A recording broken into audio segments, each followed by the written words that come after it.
For the past 2 weeks, I've been making an art piece, which is something I haven't done in a long time. I used to be in a lot of like small art shows in college. Most of it seems to be not that documented. All I could find on Facebook was this series I did with like an off-model Homer Simpson head, where I portrayed him to be this Forrest Gump but also Christ-like figure in 2015. In addition to irony poisoning, I was also pretty early to digital sculpting. I first got into ZBrush, which is sort of, I think, still the industry standard for this kind of stuff around 2012 when I was 18. And I started doing professional miniature sculpting around 2013, I think. I then worked in VFX until burning out pretty hard in 2020 and sort of switching career paths. Anyways, all that is just set up to say that Warhammer is the thing I got really into in order to make art enjoyable again. I felt like painting miniatures had zero expectation and pressure to do a good job, and it was a lot easier than actually drawing something. And now I've ruined that by getting disenfranchised with 10th edition. So it's time to go back to art. Oops. But this time we're bringing miniatures with us. I was invited to make a piece for the Godling show, which is going to be in New York next week, hosted by Shane the Blind Man and Martin McCoy, who are two very cool artists you should check out on Instagram or whatever else they post stuff. I'm very stoked they invited me, and I've been tinkering away with a really bad flu,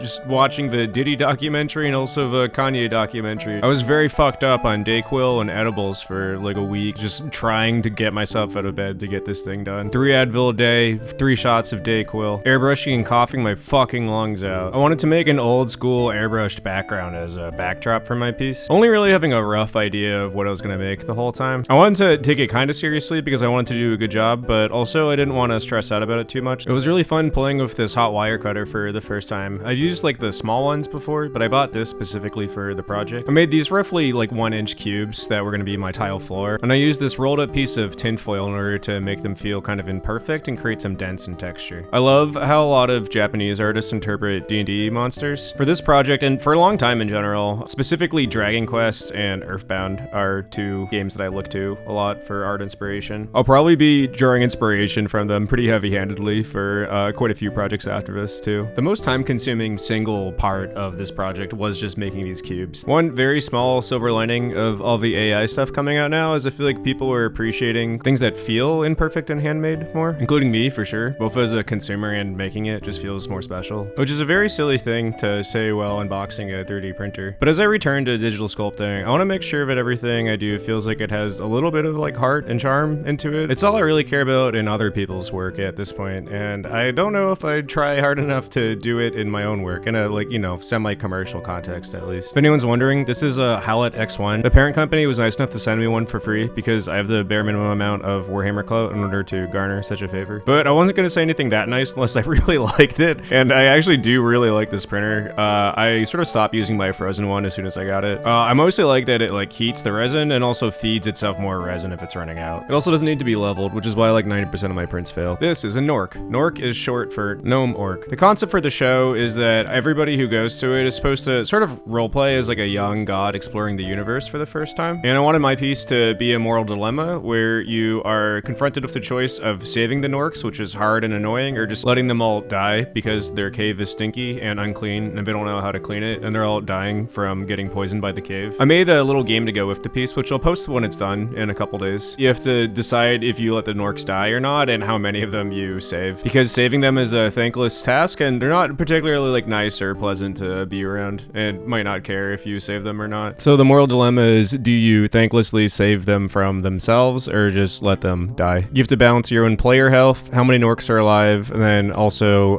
get rid of as much trash as possible. Yeah, it was fun working in this kind of art style again. I used to draw and sculpt a lot of stuff like this, but it's been quite a while now. All I did is just airbrush random gray and blue colors, trying to play with colors without that much of a plan, and then I dry brushed everything white after, as you can see me doing here. This little mushroom guy was sculpted out of foam and clay. His core is made out of the same XPS foam as everything else, just to keep him light, and then the rest is epoxy clay. And his eyes are 2 just like little tiny marbles that I stuck on there. Tiny beads and marbles work really great in general for eye forms while sculpting. Because rocks have faces in this universe, I wanted the mountains to have faces too. So I sketched out this little background and sort of just started painting, hoping it would come together. I think the mountains are very slow and ponderous and don't really respond to you if you like step on them, go for a hike, or build a home. But I think the little rock guys would respond to you like an enemy in a game, and they probably get mad and rowdy. I'm not sure who lives in this castle. I think there's probably a rival both gnome and orc population in this universe, but I don't think either of them lives in the castle. There's probably like a gnome wizard in the little mushroom hunt that I'm painting on the right. If you're interested in this kind of stuff or like painting backdrops in general, but don't have a background in art, I think you can honestly do something like this watching like Bob Ross tutorials or whatever the new equivalent of Bob Ross is. I feel like the clouds specifically are just sort of fun to mess around with. And if you want to make backdrops for your miniatures that are hand painted, I wouldn't be intimidated by it. To make batch painting the Norcs themselves easier, I hot glued them all to this piece of balsa wood and just kind of went to town with spraying them. Batch painting little green guys is certainly something I've gotten faster at since art school. I painted them in the standard way I paint most orcs these days, which is airbrushing a fairly desaturated green. This specifically is yellow green from Monument Hobbies. And then instead of just using like white or yellow for the highlight color, I mix in flesh tone with a little bit of yellow too to that green. I found myself like laughing just looking at the Norcs. I am really happy with how they turned out. I like that they have the aggressive temperament of an orc, but the stupidity and the lack of ability to take them seriously of a gnome. They're like the worst components of orcs and gnomes. They're like weak orcs, and that's very cute to me. I definitely want to sculpt more of them in the future. I think it'd be fun to do a little set with interchangeable weapons and equipment. I wanted some of the Norcs to be dead from trash poisoning, so I gave them X's on their eyes. Sculpting with these proportions, even though they're like the same size as Warhammer guys basically, just giving them like huge eyes gave more real estate for expressiveness, which is something I didn't think of when sculpting them, but was thankful to discover while painting. Yeah, it was really fun just making a cute little universe though. It was really nice just working with something that used the skills I had picked up from miniature painting, but felt completely outside of like any Warhammer adjacent universe. I'd love to make a full game someday that has its own like whole range of models that look like this too. I think I want to make that a goal for the rest of this year leading into the next year. This mushroom guy is something that I'd love to iterate on more and make a like CG 3D printable version of in the future too. These trash bags were made by cutting up actual garbage bags, which I filled with sand and then re-glued. I was debating keeping it so that all the models could be taken off and played with, but ultimately I decided to glue them down. It just made the whole piece feel like more of a sculpture, and also they're kind of fragile and I don't know if people should necessarily handle them that much. I tried using hot glue at first, but it melted some of the trash bags and sand started spilling everywhere, so I switched to Mod Podge and super glue, and hopefully that doesn't backfire terribly while transporting them. The only part of this that I didn't sculpt myself are the little pieces of trash that are lying around. These are like little dollhouse accessories that I got on Amazon. I think you can find them on like Alibaba or whatever too. I'm pretty sure the ones I got on Amazon are like a dropship reseller. It was sort of hard to find space for everything without having models cover each other up, but even then there's so much more I wanted to add to this. I just ran out of time, which is probably a good thing. I could have kept working on this piece forever. If I had one more week, I probably would have painted like a few dozen more Norcs to put around. I have no idea what the lighting situation in the gallery is going to be like, so just in case it's a little dim, I installed this LED in the ceiling of the cave and then made foam stalactites that are coming down. I also painted one of my bucket trail models for the first time. I sculpted these about a year ago. I sold them at Adepticon. I'll probably do like an updated version and sell them in my web store at some point soon. Just like the Norcs, I want to give them like different accessories that they can have too, and maybe make them a little more modular than they're currently sculpted. But it was nice actually painting one. I think they take really well to airbrushing and dry brushing. Well, I think I might add a little bit more texture to the sculpt because I recognize not everyone necessarily wants to like paint their own hand textures on. Same thing for these schnoz squigs, which are currently available as an STL for free, I think. I think they're for free on my Mini Factory account. I'll put a link to it. They're also free on Patreon. But yeah, that's my art piece. I have to figure out how to now put it in a suitcase and transport it across the country, and also install brackets so that I can like properly hang on the wall, and that's what I have planned for the rest of tonight. As much as I love Warhammer stuff, obviously, it was just nice to see that I can transfer these skills to something with like completely different proportions, and I'd like to make some more stuff that feels more in this universe. Although I'm sure there will be a lot of 40k and stuff in my future too. It's just an inevitable fate. I definitely want to make more stuff like this. Thanks for watching though. I'm gonna go pack everything up and finally get ready to go to the airport in like 8 hours. Again though, if you feel like going to New York from January 28th till January 31st, I think, 2026, then I'd love to see you there. And if not, that's fine. It's a big world. Anyways,